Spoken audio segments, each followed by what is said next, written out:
Welcome back, Nick Lenz's Comic Corner, Classics Last Non-Classic. This is episode number 245, and not 245, excuse me. It's episode 315. I'm sorry, I I have been doing over the 200s for a long while, so yeah, I'm tempted to make mistakes. Sorry about that.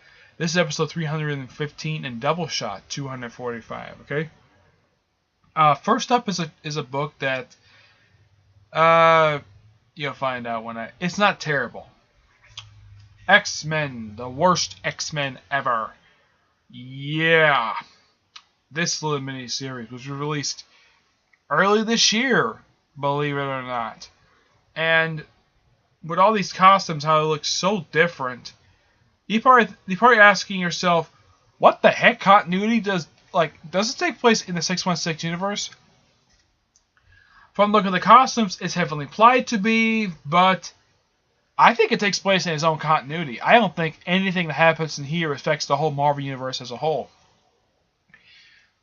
Because, well, you have Wolverine, Colossus, and Beast wearing their astonishing X-Men outfits.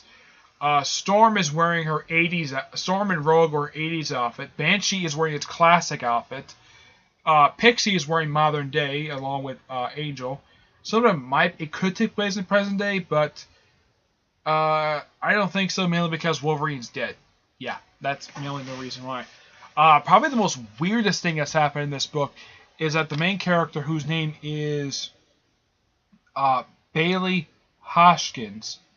By the way, the miniseries is 5 issues.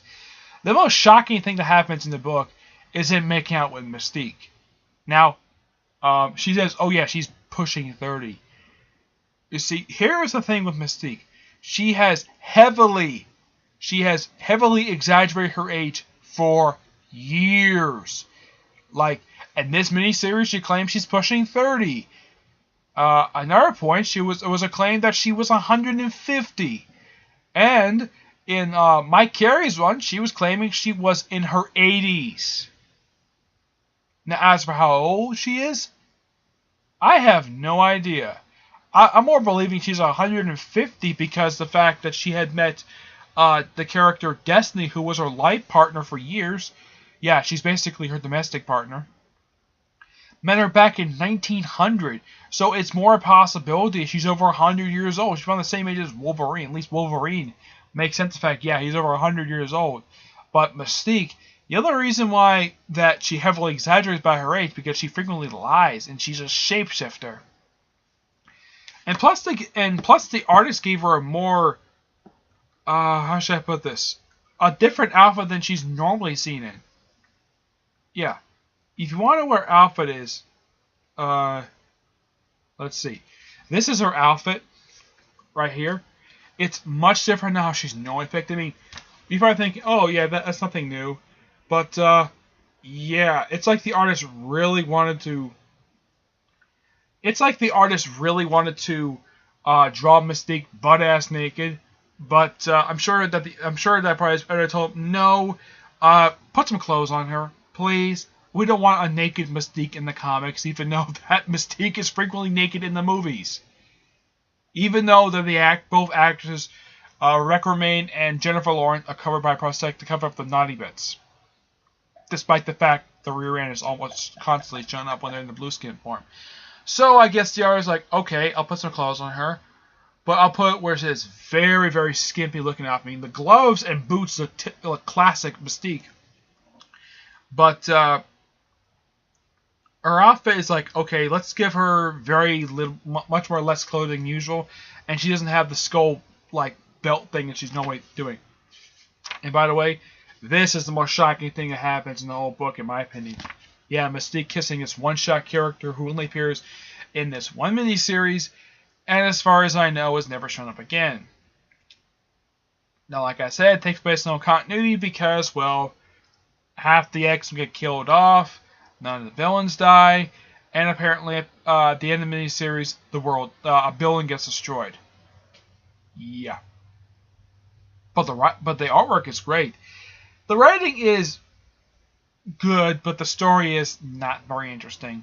I mean, if you're an X-Men fan, you might be interested. Oh yeah, it's a book called X-Men. You might be interested, you might be not. It's up to you. But I'm gonna give the book an 8 out of 10. It's an okay book.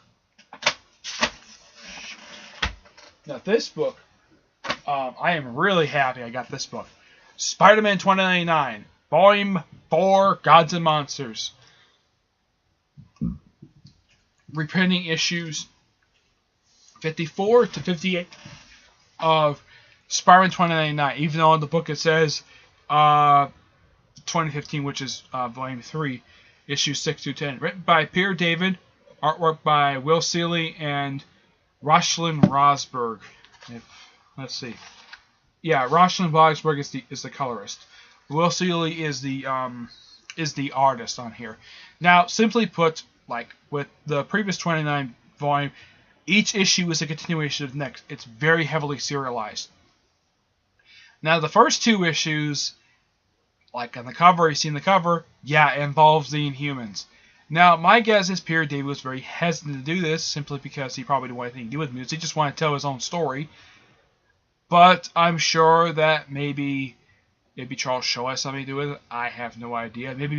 I think that the reason why that the 2-parter that happens to begin this book, I think that the reason why that it was done was because Peter David was asked to do it. Okay, Peter, you need to do an Inhuman story. Everybody's doing Human stories but you. You need to do something with the humans. He's like, okay, fine. So he creates a character we've never seen before. A character whose name is Rhonda, by the way. And the main character... And she goes to... Oh yeah, I almost forgot. Lash. First time since his appearance in the Human series shows up. He also recently showed up in Uncanny Inhumans. Now, here's the thing. When Rhonda hatched from her cocoon, she looks like this. And she looks smoking hot like that. And heck, the artist had a good idea to show off her butt. Yep, there it is. Shows off her butt. But yeah, but lucky enough they don't give her many butt shots in the comic, which I'm glad Will Seeley is not that, how should I say, not that cheeky to do that. But he does give her basically enough panel time. After the first couple issues, he disappears for a few issues. Disappears after the next couple issues just to wind up in snow, and then she just sends Miguel to the future. Also in issues 7 and 8, not 7 and 8, 8 and 9, those 2 issues involve the return of Tempest. Now, the issue began right after the previous storyline. Apparently, the character, what's her name? Who was actually Rhonda's girlfriend, by the way. Her name is Jasmine. Yeah, Jasmine. And Roberta, who Captain America 2099. Yeah, she's in the book too. She doesn't become Captain America, but yeah.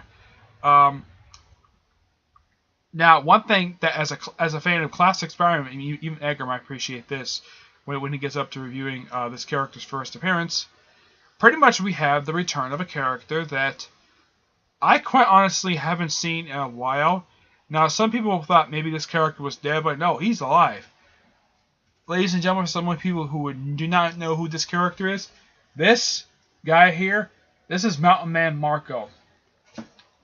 The guy fought Spider-Man back in the 70s. He fought Spider-Man in that storyline that was adapted to a 2-part episode from the Spider-Man cartoon from the 90s. But he was replaced in the episode with Silvermane. Not Silvermane. He was replaced with, what's his name? Oh yeah, he was replaced with Tombstone, who pretty much serves his function. Pretty much Mountain Man Marco is basically a bodyguard. He was Superman's bodyguard back in the late 60s.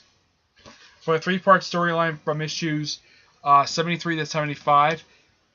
After his debut appearance, the guy very rarely appeared in the comics, and this is the first time since the start of the Ages of Atlas series, the ongoing series, like 11 issues, that he's actually showed up. It's nice to see this guy, a very somewhat obscure character.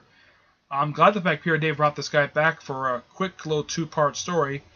Then, of course, they delve back into the Gloria stuff. And apparently the reason why that Tempest's mother doesn't like him. Now, they never explain exactly why she doesn't like Miguel very much. But at least she reveals a secret that apparently she killed Tempest's stepmother. And Tempest is still in a coma. And, of course, the end of the book is like, oh, yeah, Spider-Man 29, he's back in 29. But, yeah. I mean, this book is just really good.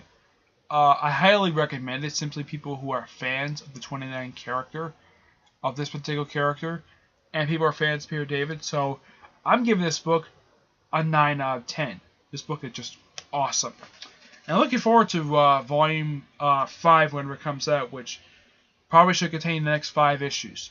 Who knows? I think the book is currently, this volume anyways, it is currently, if I can find it on here, it is currently,